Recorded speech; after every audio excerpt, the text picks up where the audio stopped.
Hello student. आज हम शुरू करने जा रहे हैं 6th क्लास की NCERT। ये कक्षा 6 की इतिहास की ये बुक है। और इसके बाद हम कक्षा 7, 8, 9, 10, 11 और 12th की NCERT को कवर करेंगे इतिहास की। तो ये पहली किताब है कक्षा 6 की NCERT।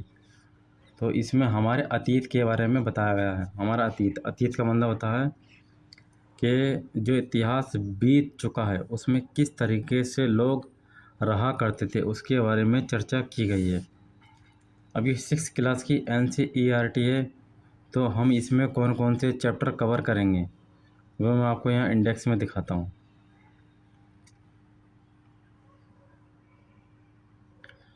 ये आपकी विषय सूची है। तो इसमें पहला चैप्टर है क्या, कब, कहाँ और कैसे। इतिहास जो अगर हम माने तो आज के समय में जैसे हम ना जीवन यापन चल रहा है कि किस तरीके से हम रहते थे, किस तरीके से हमारा खान पीन था, क्या क्या व्यापार था, क्या क्या किया करते थे।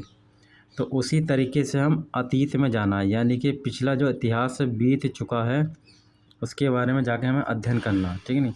तो उसी में है क्या, कब, कहाँ, कैसे, किस तरीके के लोग रहा करते थे इसमें। और फिर अगला चैप्टर आरंभिक मानव की खोज। मानव की खोज कैसे हुई धीरे धीरे, क्योंकि उस समय जैसे आज के दौर में हम इस तरीके के फास्ट फूड वगैरह या जो भी चीज़ें हैं वो हम खाते थे, लेकिन उस समय की बात करें तो मानव जो वो खाद्य संग्राहक था, ठीक है नहीं, यानी कि जंगलों में रहा करता था। तो इसके बारे में हम इस चैप्टर में अध्ययन करेंगे। तो पहला चैप्टर हम पढ़ेंगे क्या, कब, कहाँ और कैसे।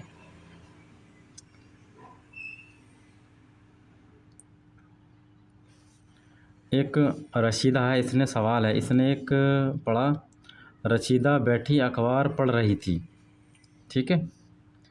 अचानक उसकी निगाह एक सुर्खी पर पड़ी। अचानक उसकी निगाह एक सुर्खी पर पड़ी। 100 साल पहले उसने सोचा।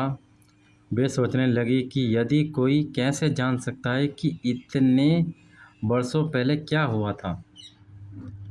उसने रशीदा ने सोचा कि यदि कोई युग है, 100 साल पहले लोग कैसे रहा करते थे, ये किस तरीके से हमें पता चलेगा। तो इसके बारे में NCERT की ये किताब है, कैसे पता लगाएं, किस तरीके से पता लगाया जा सकता है ये जानने के लिए कि कल क्या हुआ था। तुम रेडियो सुन सकते हो, टेलीविज़न देख सकते हो या फिर अखबार पढ़ सकते हो। साथ ही ये जानने के लिए कि पिछले साल क्या हुआ था तुम किसी ऐसे व्यक्ति से बात कर सकते हो जिसे उस समय की स्मृति स्मृति मतलब दिमाग में छवि हो, ठीक है। लेकिन बहुत साल पहले क्या हुआ था ये कैसे जाना जा सकता है, जैसे हम आज हैं, ठीक है नहीं। कल क्या हुआ था हम बता सकते हैं, कल हमने क्या क्या किया था, परसों हमने क्या क्या किया था, 1 साल पहले हमने क्या किया था, ये हम बता सकते हैं ना। लेकिन जो बहुत पहले की बात है, जो बीत चुका है, ये कैसे जाना जा सकता है, उसी को हम बोलते हैं अतीत। अतीत जो बीत चुका है उसके बारे में हमें अध्ययन करना है। तो इस अतीत के बारे में हम कैसे जान सकते हैं। अतीत के बारे में बहुत कुछ जाना जा सकता है, जैसे लोग क्या खाते थे, कैसे कपड़े पहनते थे, किस तरह के घरों में लोग रहते थे। हमें आखेटक मतलब शिकारियों, पशुपालकों, कृषकों यानी किसान, शासकों, व्यापारियों और पुरोहितों, शिल्पकारों जो काम करते थे, और कलाकारों, संगीतकारों या फिर वैज्ञानिक के जीवन के बारे में जानकारी हासिल कर सकते हैं। यही नहीं, हम यह भी पता कर सकते हैं कि उस समय बच्चे कौन कौन से खेल खेलते थे, कौन सी कहानियाँ सुना करते थे, कौन से नाटक देखा करते थे या फिर कौन से गीत गाया करते थे। इसके बारे में हमें अध्ययन करना। लोग कहाँ रहते थे, जैसे आज के दौर में अच्छे से अच्छा मकान है, बढ़िया आदमी रह रहा, ठीक है नहीं, गाड़ी वगैरह सब है। लेकिन अतीत की यदि बात करें तो उस समय में लोग कहाँ रहते थे। तो मानचित्र 1 पृष्ठ 2 में नर्मदा नदी का पता लगाओ। अब मानचित्र 1 में अभी आपको दिखाता हूँ, अभी आगे नर्मदा नदी, ये नर्मदा नदी कहाँ से बहती है? अमरकंटक से निकलती है, नहीं अमरकंटक से निकलती है और कहाँ पर गिरती है? अरब सागर में जाकर ये गिरती है नर्मदा नदी। नर्मदा नदी की यदि बात करें तो ये दूसरी सबसे बड़ी लंबी नदी है और पहली कौन सी है? गोदावरी। ये तो हम इसमें अध्ययन करते हैं। कई साल पहले लोग इसी नदी के तट पर रहते थे। कहाँ पर रहते थे? नर्मदा नदी के तट पर रहते थे। यहाँ रहने वाले आरंभिक लोगों में से कुछ कुशल संग्राहक थे। संग्राहक मतलब खान पीन, जो आसपास के जंगलों की विशाल संपदा से परिचित थे। अपने भोजन के लिए वे जड़ों, फलों तथा जंगल के अन्य उत्पादों का यहीं से संग्रह किया करते थे। वे जानवरों का आखेट यानी कि शिकार भी किया करते थे। तो ये जो लोग हैं उस समय के कहाँ पर रहा करते थे? जंगल में रहा करते थे। तो जंगल में रहा करते थे तो उसके आसपास के जो पेड़ हैं, उसी के जो फल वगैरह हैं, उसकी जड़ें हैं, उसी को काट कर खा लिया करते थे, ठीक है। और जो जानवर हुआ करते थे उन्हीं का ये शिकार किया करते थे ये उस समय के लोग।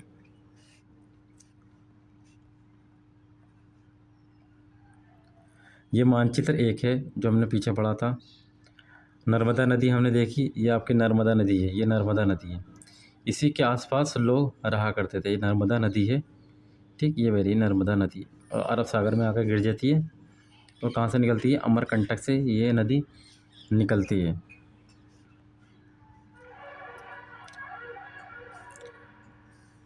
अगर तुम उत्तर पश्चिम की सुलेमान और कृत्तर पहाड़ियों का पता लगाओ। सुलेमान और कृत्तर पहाड़ी ये कहाँ पर है आपकी? पाकिस्तान में। सुलेमान और कृत्तर पहाड़ी कहाँ पर रही हैं आपकी? इधर रही हैं आपकी, इधर, ठीक। ये है आपका पाकिस्तान का एरिया। ये आपकी कृत्तर पहाड़ी और ये आपकी सुलेमान पहाड़ी, ये रही आपकी कृत्तर और सुलेमान पहाड़ी, ठीक है नहीं। ये आपका कौन सा एरिया? पाकिस्तान का एरिया। ये आपकी काबुल नदी हो गई।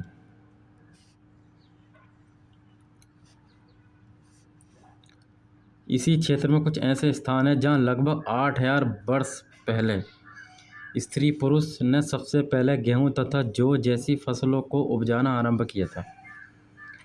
यानी कि जो पाकिस्तान में जो कृत्तर और सुलेमान श्रेणी है, तो सबसे पहले जो मानव ने क्या उगाया? गेहूं और जौ उगाना आरंभ किया।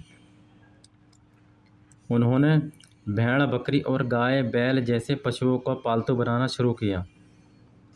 ये लोग गांवों में रहते थे। उत्तर पूर्व में गारो, उत्तर पूर्व की यदि बात करें तो ये मानचित्र रहा, ये रहा उत्तर पूर्व। यहाँ पर पहाड़ी हैं, गारो, खासी, जयंती, इसकी बात हो रही है उत्तर पूर्व की, ठीक है नहीं। ये वाला एरिया जो मैंने ड्रॉ कर रखा, गारो पहाड़ियाँ। चलिए,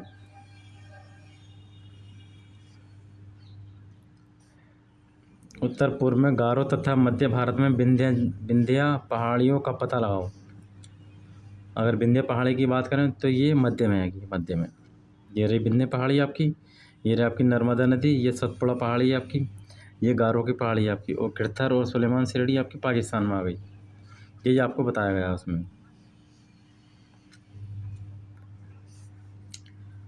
ये कुछ अन्य ऐसे क्षेत्र हैं जहाँ कृषि का विकास हुआ था। यहाँ पर कृषि का विकास हुआ। जहाँ सबसे पहले चावल उपजाया गया वे स्थान विंध्या के उत्तर में स्थित था। जहाँ सबसे पहले चावल उगाया गया वो विंध्यन जो पहाड़ियाँ हैं, ये विंध्यन पहाड़ी रही। इसके उत्तर की बात करें तो यहाँ पर क्या था? चावल उपजाया गया। ये आपका मानचित्र है। ये आपकी नदियाँ आप देख सकते हैं इस तरीके से। गोदावरी नदी है, कृष्णा नदी है, तुंगभद्रा इसकी सहायक नदी है, पेन्नार नदी है, कावेरी नदी है। ये आपका कौन सा घाट है? पूर्वी घाट है। ये आपका पूर्वी घाट, ये आपका पश्चिमी घाट।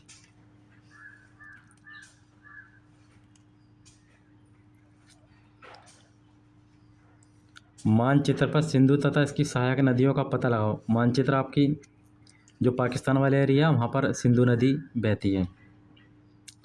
सहायक नदियाँ उन्हें कहते हैं जो एक बड़ी नदी में मिल जाती है। लगभग 4700 वर्ष पहले इन्हीं नदियों के किनारे कुछ आरंभिक नगर फले फूले थे।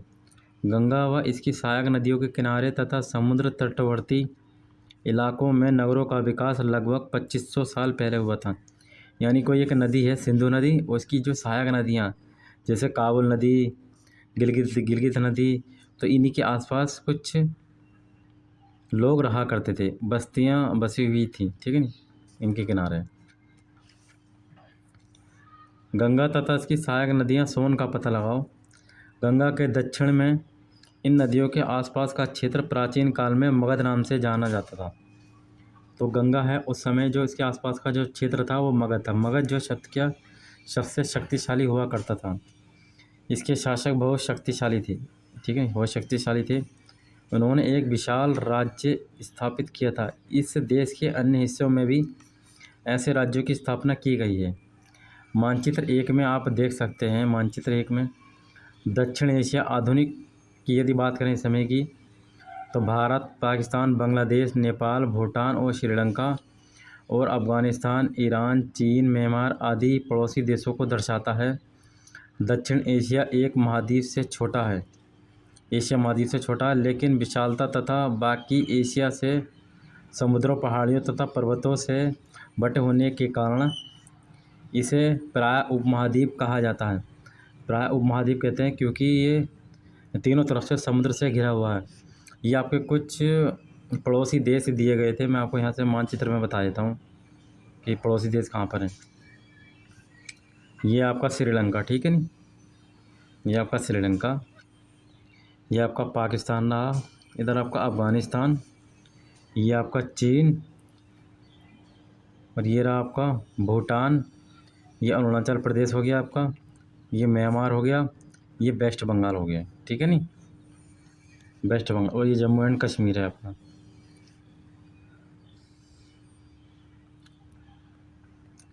चलिए और इसके बारे में जानकारी लेते हैं।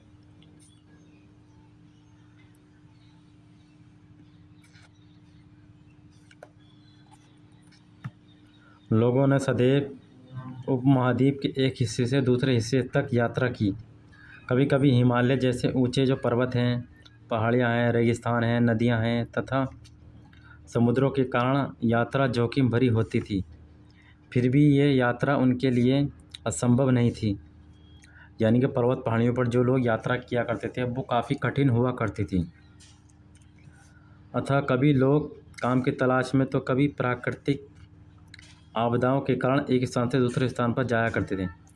जैसे कभी काम के तलाश में दूसरी जगह जाते थे, या फिर इस तरीके से नहीं जाते थे, तो जैसे कोई बाढ़ आ गई इस तरीके से, तो दूसरे स्थान पर भी जाते थे। कभी कभी सेनाएं दूसरे क्षेत्र पर विजय हासिल करने के लिए भी जाती थी, जैसे युद्ध वगैरह होता था तब भी जाती थी। इसके अलावा व्यापारी कभी काफिले में तो कभी जहाज़ों में अपने साथ मूल्यवान वस्तुएं लेकर एक स्थान से दूसरे स्थान पर जाया करते थे। धार्मिक गुरु लोगों को शिक्षा और सलाह देते हुए एक गांव से दूसरे गांव तक, एक कस्बे से दूसरे कस्बे तक जाया करते थे। कुछ लोग नए और रोचक स्थानों को खोजने की चाह में उत्सुक बस भी यात्रा किया करते थे। इन्हीं सभी यात्राओं से लोगों को एक दूसरे के विचारों को जानने का अवसर मिला। यानी कि अगर जैसे आप मॉडर्न हिस्ट्री पढ़ेंगे तो उसमें भी एक खोज का दौर शुरू होता है कि जैसे पुर्तगाली था, वास्को डी गामा ने कितने भारत की खोज की थी, ठीक है नहीं, वास्को डी गामा जो अपना व्यापार करने के लिए आया था। हम पढ़ते हैं आज के लोग यात्राएं क्यों करते हैं। आज के लोग यात्राएं क्यों करते हैं, एक बार फिर से मानचित्र 1 को देखें। जो हमने नदियां थी, पहाड़ थे, पर्वत थे, उसमें बताया था, और आसपास के जो पड़ोसी देश हुआ करते थे। पहाड़ियाँ, पर्वत और समुद्र इस उपमहाद्वीप की प्राकृतिक सीमा का निर्धारण करते हैं, ये हमने देख लिया। हालांकि लोगों के लिए इन सीमाओं को पार करना आसान नहीं था। जिन्होंने ऐसा चाहा वे ऐसा कर सके। वे पर्वतों की ऊंचाई को छू सके तथा गहरे समुद्रों को पार कर सके। उपमहाद्वीप के बाहर से भी कुछ लोग यहाँ आए और यहीं बस गए। लोगों के इस आवागमन ने हमारी सांस्कृतिक परंपराओं को समृद्ध किया। ठीक है। कई सौ वर्षों से लोग पत्थर को तराशने, संगीत रचने और यहाँ तक कि भोजन बनाने के लिए नए तरीकों के बारे में एक दूसरे के विचारों को अपनाते रहे। ठीक है नहीं, पत्थर को तराशते थे, संगीत वगैरह के जो यंत्र बनाते थे लोग। अब अपने देश का नाम कैसे कैसे पड़ा, इसके बारे में ये एक शुरुआत हो रही है, कब कहाँ कैसे। इसी तरीके से आगे हम अगला चैप्टर पढ़ेंगे जिसमें मानव की शुरुआत होगी। अपने देश का नाम इंडिया, जो भारत है, वो कैसे पड़ा। अपने देश के लिए हम प्रायः इंडिया तथा भारत जैसे नामों का प्रयोग करते हैं। तो इंडिया शब्द इंडस से निकला है, जिसे संस्कृत भाषा में सिंधु कहा जाता है। तो इंडिया शब्द किससे निकला? इंडस से। और इस इंडस को संस्कृत भाषा में क्या कहा जाता है? सिंधु। ठीक है नहीं, सिंधु। अपने एटलस में ईरान और यूनान का पता लगाओ। अपना जो मैप है उसमें ईरान और यूनान को देखो। लगभग 2500 साल पहले उत्तर पश्चिम की ओर से आने वाली ईरानियों और यूनानियों ने सिंधु को हिंदोस अथवा इंदोस और इसी नदी के पूर्व में स्थित भूमि प्रदेश को इंडिया कहा। किन्होंने कहा? ईरान और यूनान, इन्होंने। भारत नाम का प्रयोग उत्तर पश्चिम की यदि बात करें, ये आपका जैसे इंडिया है, ये आपका उत्तर एरिया हो गया और ये आपका पश्चिम एरिया होगा। ठीक है नहीं, उत्तर पश्चिम में रहने वाले लोगों के एक समूह के लिए किया जाता था। इस समूह का उल्लेख संस्कृत की आरंभिक लगभग 3500 साल पुरानी कृति है ऋग्वेद में भी मिलता है। बाद में इसका प्रयोग देश के लिए होने लगा। ऋग्वेद की बात करें तो ऋग्वेद सबसे प्राचीन वेद है और इसमें 10 मंडल हैं और 10,528 इतने के लगभग आसपास क्या मंत्र हैं इसमें। सबसे प्राचीन और सबसे बड़ा वेद है ऋग्वेद। अब अतीत के बारे में कैसे जाने हम? जानने का क्या तरीका हो सकता है? अतीत जो बीत चुका है, किस तरीके से हम जान सकते हैं हम अतीत के बारे में? अतीत की जानकारी हम कई तरह से प्राप्त कर सकते हैं। इनमें से एक तरीका अतीत में लिखी गई पुस्तकों को ढूंढना है और पढ़ना है। तो अतीत के बारे में हम ऐसे जान सकते हैं, पुस्तक मिल जा या हम उसको पढ़ सकते हैं। ये पुस्तकें हाथ से लिखी होने के कारण पांडुलिपि कही जाती हैं। पुस्तकें जो हाथ से जो लिखी गई हैं सब पांडुलिपि कहा जाती है। अंग्रेजी में पांडुलिपि के प्रयुक्त होने वाला मैन्यूस्क्रिप्ट शब्द लैटिन शब्द मैनू, जिसका अर्थ है हाथ है, से निकला है। ये पांडुलिपि प्रायः ताड़पत्रों अथवा हिमालय क्षेत्र में उगने वाले भुर्ज नामक पेड़ की छाल से विशेष तरीके से तैयार भोजपत्रों पर लिखी मिलती है। तो ये पांडुलिपि जो है आपकी, ये पांडुलिपि क्या हुआ करती थी? अगर हम अंग्रेजी में इसके लिए क्या बोलते हैं? मैन्यूस्क्रिप्ट अंग्रेजी में। लेकिन पांडुलिपि की बात करें, इस पांडुलिपि क्या था? ताड़पत्रों, यानी कि एक पत्ता हुआ करता था, उसी पर लिखा करते थे। उसी की किताब बन गई है ताड़ के पत्तों का। ठीक है। और भुर्ज नामक पेड़ हुआ करता था और ताड़ के पत्तों पर लिखा करते थे इतिहास के बारे में, उस समय के इतिहासकार। ये रहा आपका ताड़ का पत्ता। ठीक है, ये रहा आपका उस समय का ताड़ का पत्ता, ये आप देख सकते हैं। और ये लिपि लिखी गई है, ठीक है, जो हम आज के दौर में नहीं पढ़ सकते। तो आप इसमें देख सकते हैं ताड़पत्रों से बनी पांडुलिपि का एक पृष्ठ है। ये पांडुलिपि लगभग 1000 वर्ष पहले लिखी गई थी। किताब बनाने के लिए ताड़ के पत्तों को काटकर उनके अलग अलग हिस्सों को एक साथ बांध दिया जाता था। भुर्ज पेड़ की छाल से बनी ऐसी ही एक पांडुलिपि को तुम यहाँ देख सकते हो। तो उस समय किताब नहीं थी, ताड़ के पत्ते होते थे, उनको तोड़ तोड़ कर उनको सीकर और उनकी किताब बना लिया करते थे। तो उन्हीं से ये लिखा करते थे उस समय। पांडुलिपि को बात समझ में आ गई? ताड़ के पत्तों पर लिखा गया हुआ हाथ से। ठीक है।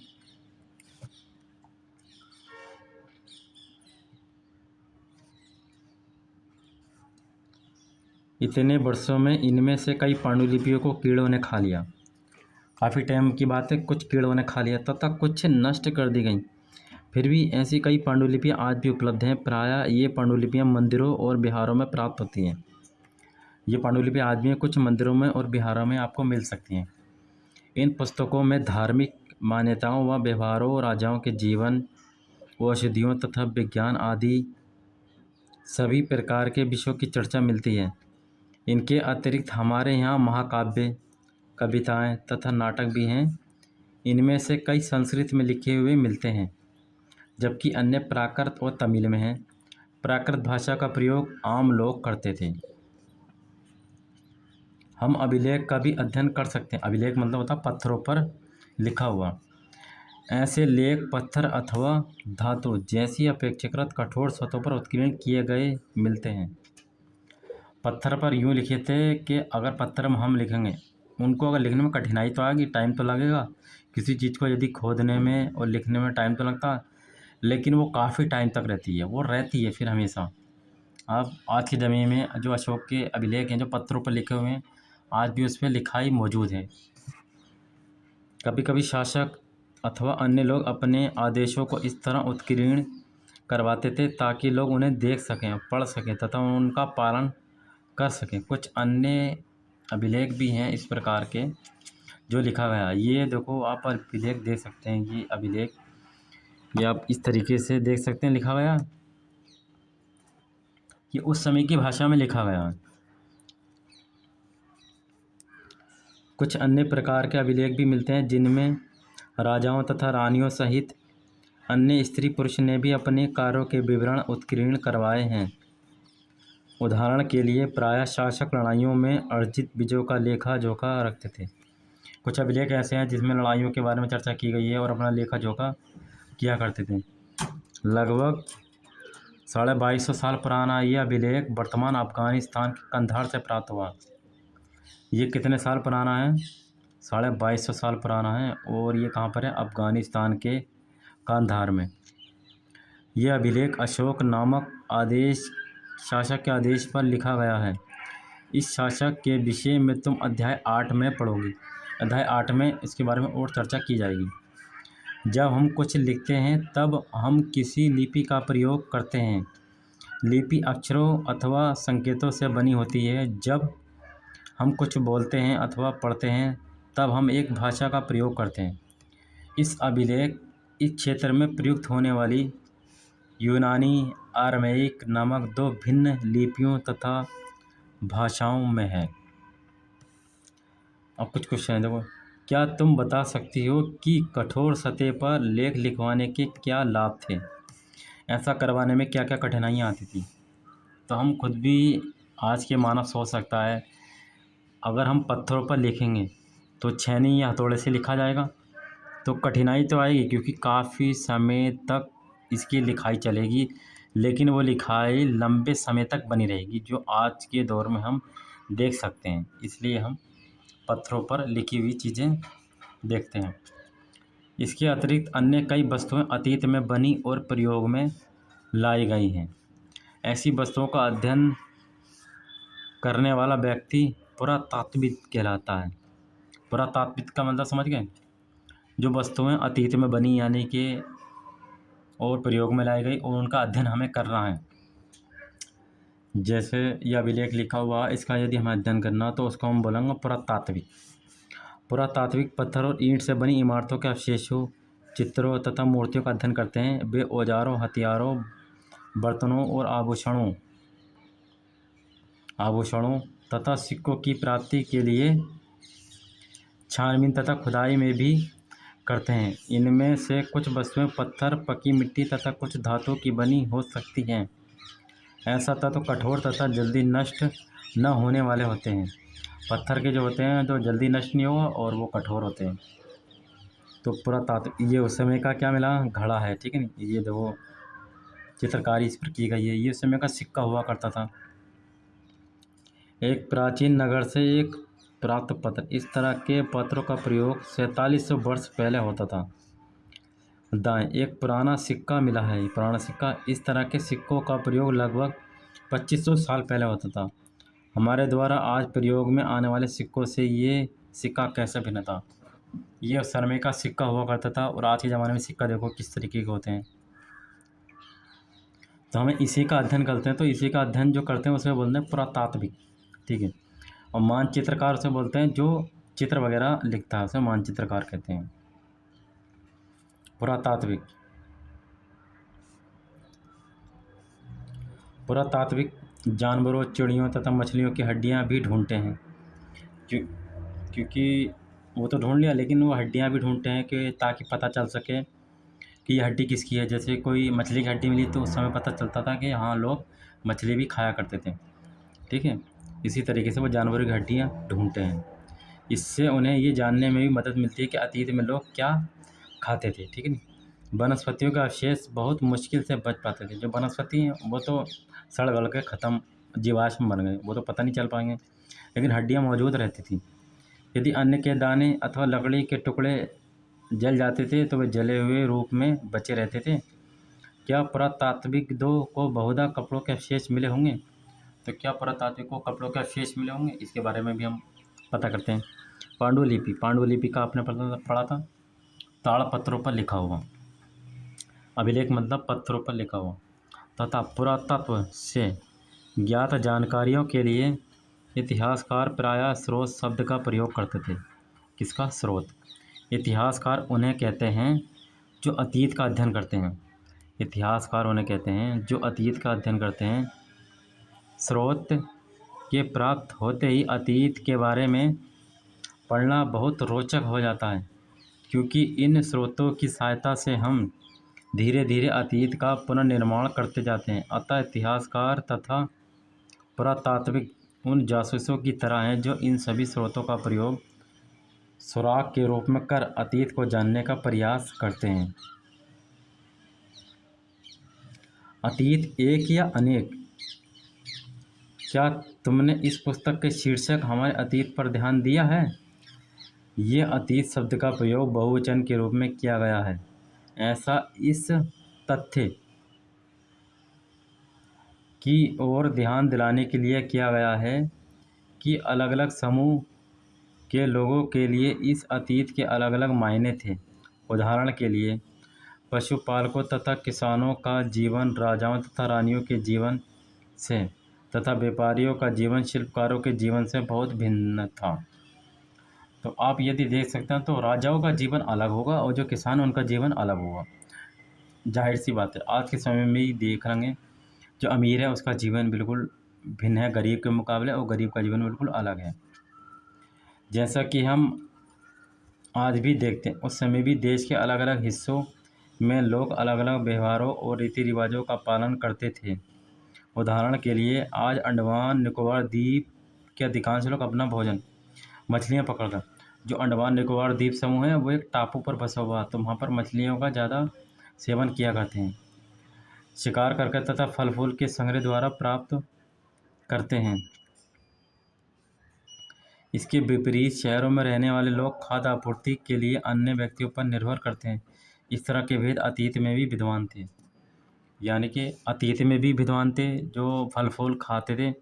लेकिन आज के समय में हम यदि हम देखें, जैसे ये अपना भारत है, ठीक है, और यह अंडमान निकोबार द्वीप, तो यहाँ के लोग क्या मछली वगैरह पकड़ कर फल फूल खाते हैं। तो यहाँ पर अगर बात करें तो इस तरीके का कल्चर यहाँ पर काफ़ी भिन्न है इनके मुकाबले। इसके अतिरिक्त एक अन्य तरह का भेद है, उस समय शासक अपनी विजयों का लेखा जोखा रखते थे। यही कारण है कि आज हम उन शासकों तथा उनके द्वारा लड़ी जाने वाली लड़ाइयों के बारे में काफ़ी कुछ जानते हैं। यानी कि ये लेखा जोखा रखते थे उस समय शासक, जो हमें आज के दौर में पता चलता है। जब शिकारी, मछुआरे, संग्राहक, किसान तथा पशुपालक जैसे आम आदमी प्रायः अपने कार्यों का लेखा जोखा नहीं रखते थे। पुरातत्व की सहायता से हमें उनके जीवन को जानने में मदद मिलती है। हालांकि अभी भी इनके बारे में बहुत कुछ जानना शेष है, बहुत कुछ जानना शेष है। कुछ तिथि वगैरह दी गई हैं। तिथियों का क्या मतलब है। तिथियों का मतलब, अगर कोई तुमसे तिथि के विषय में बारे में पूछे तो तुम शायद उस दिन की तारीख, माह, वर्ष, जैसे कि 2000 या इसी तरह का कोई और वर्ष बताओगी। वर्ष की यह गणना ईसाई धर्म प्रवर्तक ईसा मसीह के जन्म की तिथि से की जाती है। यानी उस समय की तिथि एग्जैक्ट याद नहीं है, लेकिन हम इस तरीके से कहते हैं कि ईसा मसीह के जन्म से पहले ऐसा हुआ होगा, ठीक है। अतः 2000 वर्ष पहले का कहने का तात्पर्य यह है कि ईसा मसीह के जन्म के 2000 वर्ष के बाद से 2000 वर्ष के बाद से और ईसा मसीह के जन्म के पहले की सभी तिथियां ईसा पूर्व के रूप में जानी जाती हैं। तो ईसा मसीह यदि एक इससे पहले कहेंगे तो हम कहेंगे उसे ईसवी, ईसा पूर्व इससे पहले जानी जाती हैं, ठीक है ना। इस पुस्तक में हम 2000 को भी अपना आरंभिक बिंदु मानते हुए वर्तमान से पूर्व तिथियों का उल्लेख करते हैं। 2000 की हमने तिथि इसको मान लेंगे और इससे पहले तो हम करेंगे ईसा पूर्व 2000 से पहले, ठीक है ना।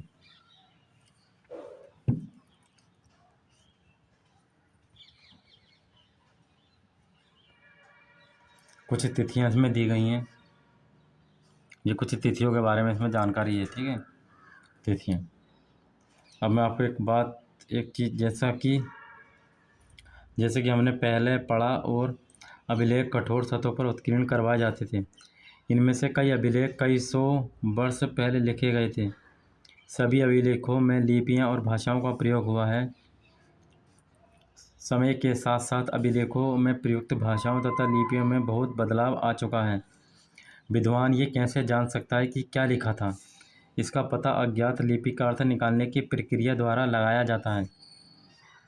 इस प्रकार से अज्ञात लिपि को जानने की एक प्रसिद्ध कहानी उत्तरी अफ्रीका देश मिस्र से मिलती है। लगभग 5000 वर्ष पहले यहाँ राजा रानी रहते थे।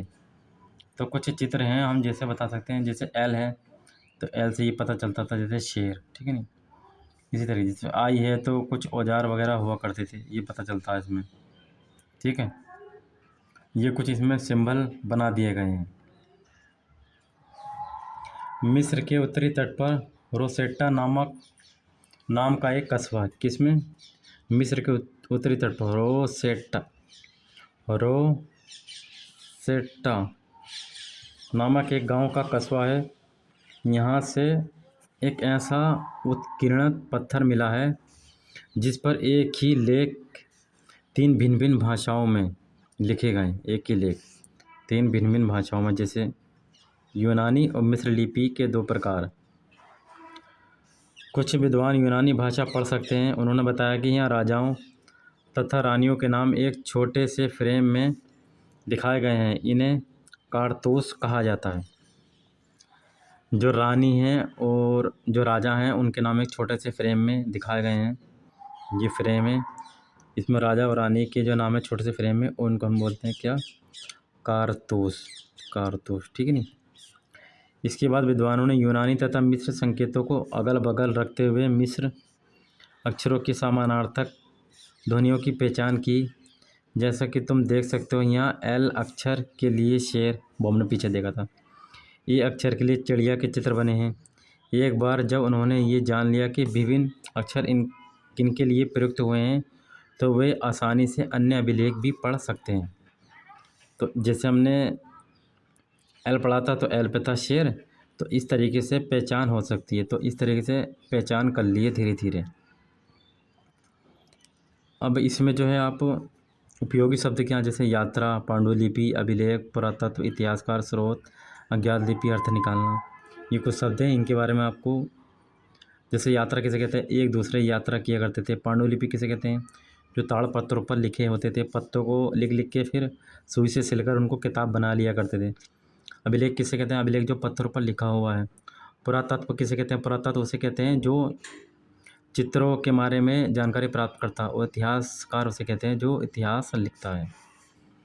तो मैं एक पुरातात्विक का साक्षात्कार लेना हो, यदि उनका इंटरव्यू लेना हुआ, तो तुम उन 5 प्रश्नों की एक सूची तैयार करो जिन्हें तुम पुरातात्विक से पूछना चाहोगी। तो कि एनसीईआरटी की किताब है तो इसमें सिर्फ बेसिक्स है। जैसे हमें कोई इतिहासकार यदि कोई पुरातात्विक हमारे सामने बैठ गया तो हम अपने मन में पहले 5 प्रश्न तैयार कर लें कि हम उनसे पूछना, क्योंकि उस समय अगर इतिहासकार है तो हम उससे पूछ सकते हैं भाई पहले का जीवन कैसे था, कैसे रहते थे लोग, क्या करते थे, उसके बारे में। तो ये वही चीज़ है, कल्पना करो। ये आपका क्वेश्चन है और ये सुमेलित करना। और ये भी आप देख सकते हैं, पांडुलिपि तथा अभिलेखों में एक प्रमुख अंतर आपको बताना। तो वो तो आपको पता है, अभिलेख मतलब पत्थरों पर लिखा हुआ और पांडुलिपि मतलब ताड़पत्रों पर लिखा हुआ और जो बुर्ज नामक पेड़ हुआ करता था। कुछ महत्वपूर्ण तिथियां बारे में है, जैसे कृषि की शुरुआत 8,000 वर्ष पहले, सिंधु सभ्यता का प्रथम नगर 4700 वर्ष पहले, गंगा घाटी के नगर जैसे मगध बड़ा राज्य था 2500 साल पहले, और वर्तमान लगभग 2000 वर्ष पहले। आओ चर्चा करें। तो ये क्वेश्चन है, तो इनमें क्वेश्चन जैसे आप किताब के बारे में आप देख सकते हैं, रशीदा के प्रश्न को फिर से पढ़ो और उनके उत्तर क्या हो सकते हैं जो आपने पीछे थ्योरी पढ़ी। पुरातात्विकों द्वारा पाई जाने वाली सभी वस्तुओं की एक सूची बनाओ। सूची बना सकते हैं, जैसे सिक्के मिले, घड़ा मिला, अभिलेख मिला, और इनमें से कौन सी वस्तुएं पत्थर की बनी होती थी वो चर्चा करनी है। साधारण स्त्री पुरुष अपने कार्यों का विवरण क्यों नहीं रखते थे, इनके बारे में तुम क्या सोचती हो। कम से कम 2 ऐसी बातों को उल्लेख करो जिनसे तुम्हारे अनुसार राजाओं और किसानों के जीवन में भिन्नता मिले। एक तरफ राजा और एक तरफ किसान है, इन दोनों में आप डिफरेंट निकालना, अंतर निकालना है। आओ करके देखें, करके आपको देखना, ठीक है नहीं। फिर आपका ये आपका पहला चैप्टर समाप्त हो गया। फिर आपका अगला चैप्टर हम नेक्स्ट वीडियो में पढ़ेंगे। अध्याय 2, आरंभिक मानव की खोज किस तरीके से होती है। ठीक है, ये आपका NCERT का पहला चैप्टर समाप्त हो गया। कब, क्या, कहाँ और कैसे। ठीक है, ये 6 क्लास की NCERT है। फिर 7th की क्लास की पढ़ेंगे, फिर 8th 9th 10th 11 और 12th इतिहास की NCERT है। पूरी NCERT को हम इस वीडियो से कवर कर लेंगे।